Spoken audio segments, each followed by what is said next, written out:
नमस्कार दोस्तों, मेरा नाम एडवोकेट स्मिता है और एक नई कानूनी जानकारी के साथ आप सभी के मध्य में उपस्थित हूँ। देखिए, जब पति पत्नी के बीच में वाद विवाद उत्पन्न होता है तो पति की ओर से ये बोला जाता है कि मेरी पत्नी ने मेरे ऊपर बहुत सारे झूठे आरोप लगाए हैं। देखिए, होता भी ये है कि पत्नी आपको छोड़कर मायके चली जाती है, आप मनाने की कोशिश करते हैं, लेकिन पत्नी ने आप ये बोल दिया कि मैं तुम्हारे घर नहीं आऊँगी और मैं केस करूँगी, और किसी के बहकावे में आकर या वो स्वयं अपने पति के खिलाफ मामला दर्ज करवा देती है। और वहाँ पर जो आरोप आपके ऊपर लगाए जाते हैं वो आपने कभी अपराध कारित ही नहीं किया होता है, उसके बावजूद पत्नी ने बहुत सारे आरोप आप पे लगा दिए हैं।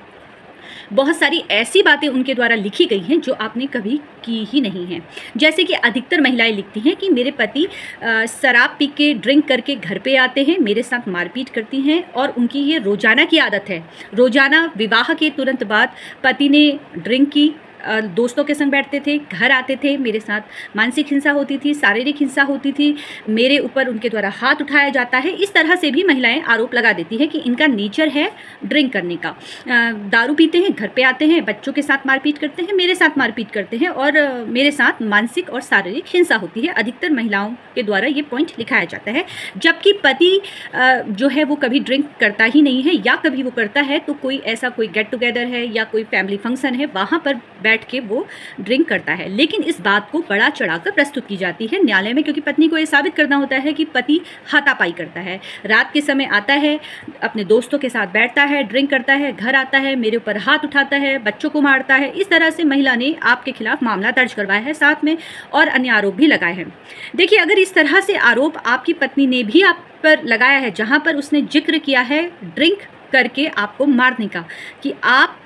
दारू पीते हैं, घर आते हैं, मारपीट करते हैं, जबकि आपके द्वारा ऐसा नहीं किया जाता है, जहां पर हाँ ड्रिंक करते हैं पर कभी कभार। अगर इस तरह से आरोप लगाया गया है जहां पर महिला ने ये बोला है कि आप रोजाना ड्रिंक करते हैं, डेली रोज आप ड्रिंक करते हैं, उसके बाद घर आते हैं, उसके साथ मारपीट होती है,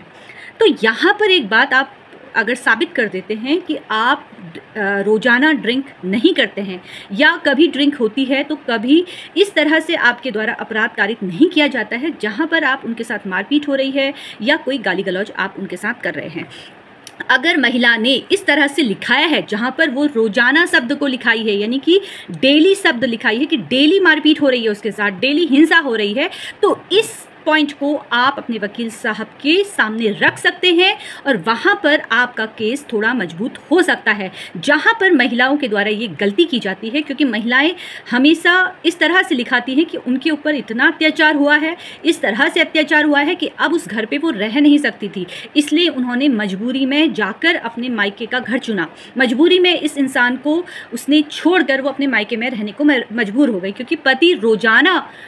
ड्रिंक करके मारपीट करता है। तो जहाँ पर रोजाना शब्द आ जा रहा है, यानी कि डेली शब्द आ जा रहा है, तो इस ग्राउंड पर भी आप अपनी पत्नी को गलत साबित कर सकते हैं। अगर आप ये पॉइंट किसी तरीके से साबित कर देते हैं कि आप डेली ड्रिंक नहीं करते हैं, कभी भी आपने उनके साथ मारपिटाई नहीं की है, जहां पर पत्नी ने ये झूठा आरोप लगाया है, तो वहां पर झूठा आरोप लगाने के खिलाफ महिला पर आप केस कर सकते हैं। काउंटर केस किया जा सकता है कि आपकी जो छवि है वो खराब करने की कोशिश की जा रही है। तो अगर महिला ने कोई बात बड़ा चढ़ाकर प्रस्तुत की है, अगर आपके केस में भी ऐसा हो रहा है कि महिला यानी कि आपकी पत्नी बड़ा चढ़ाकर जो उसने मामला दर्ज किया है वो ऐसा मामला दर्ज किया है जो घटना उसके साथ घटित ही नहीं हुई है, ये घटना उसने बड़ा चढ़ाकर इसलिए प्रस्तुत किया है कि आपको सजा हो, आपको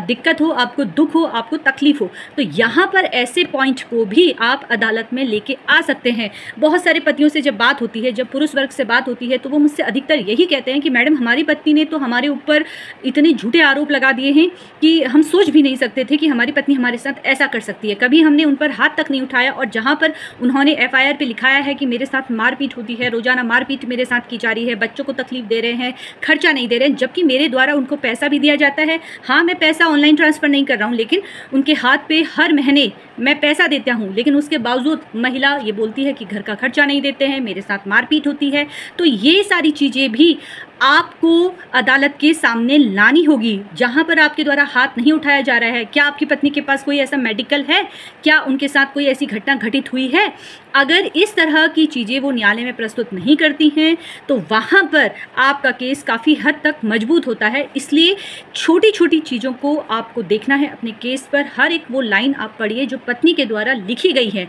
और आप अपने केस में स्वयं अपनी मदद कीजिए। वकील साहब का साथ होना चाहिए, और आप ये सोचने की बजाय कि हाँ महिलाओं के पक्ष पर निर्णय आता है या महिलाओं की सुनी जाती है, इस तरह को आप अपने दिमाग से हटाकर अपने केस पर स्वयं ध्यान दीजिए। हर एक पॉइंट को आप ध्यान से देखेंगे तो आपको हर एक पॉइंट का आंसर स्वयं मिल जाएगा। और अपने वकील साहब से बैठकर बात कीजिए, समझने की कोशिश कीजिए, सबूत इकट्ठा करने की कोशिश कीजिए, तो 100% जीत आपकी ही होगी। फिलहाल कानूनी जानकारी प्राप्त करने के लिए आप लोग मुझसे इसी तरीके से जुड़ते रहिए। और अभी तक जिसने मेरे YouTube चैनल, मेरे Facebook पेज और मेरे इंस्टाग्राम आईडी पर मुझसे जुड़े हुए नहीं हैं, आप सभी से मैं निवेदन करूंगी कि आप लोग इसी तरीके से आप मेरे अन्य सोशल मीडिया अकाउंट पर भी मुझसे जुड़िए, क्योंकि कानूनी जानकारी होना अति आवश्यक है। अगर आपको ये वीडियो पसंद आया हो तो इसको लाइक शेयर करना बिल्कुल भी ना भूलें, क्योंकि कानूनी जानकारी होना हमारे लिए अति आवश्यक है। अगर आपके भी प्रश्न हैं तो आप मुझे मैसेज कर सकते हैं, कमेंट कर सकते हैं, और जब भी समय होगा उसका उत्तर मैं आपको अवश्य दूंगी। और अगर आप मुझसे फ़ोन पर बात करना चाहें तो मुझे आप कमेंट कीजिए। मेरे फेसबुक पेज पर मेरा कार्ड दिया हुआ है, वहाँ पर मेरा नंबर है, आप वहाँ पर जाकर मुझसे संपर्क कर सकते हैं। धन्यवाद।